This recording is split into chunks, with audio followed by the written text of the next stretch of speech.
What's going on YouTube? I'm going to show you here how to replace the blades on your lawnmower. So what I did was flip the mower to the side with the air filter facing up to replace the new blades.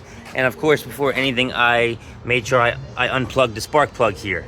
Right, that's going to be on the front of just about any Honda mower that I've seen before.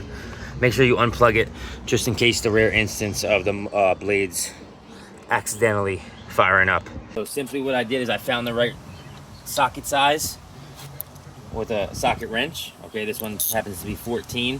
I put some WD-40 on these two screws here because it was way too rusty and they're definitely worn out, as you can see.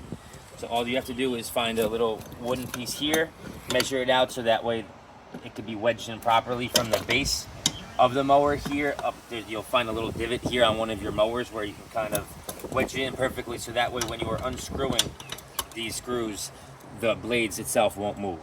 All right, so simply going to do that now.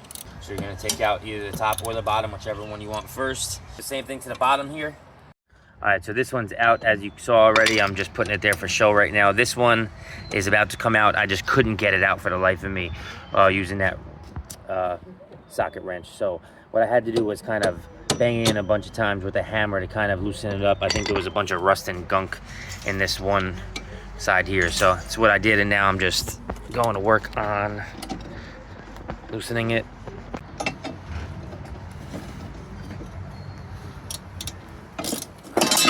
All right, and there you have it. Now we're gonna install the new blades. All right, so now that it's off, it's time to apply the new ones. I'm just showing you guys how I removed it. Forgive my dog in the background, she's absolutely crazy barking. The endings here, the curved endings are what's going to be on the bottom, closest to the blades of grass. And then the flatter side of the blade is actually going to be on the top here, closest to the actual mower itself. All right, so I applied the new blades now with the old bolts. I simply just hand screwed them in for right now, and I'm going to use that socket wrench to tighten them back up, and then we'll be in business. All right, I'm just tightening the bolts here so that the blades are secure.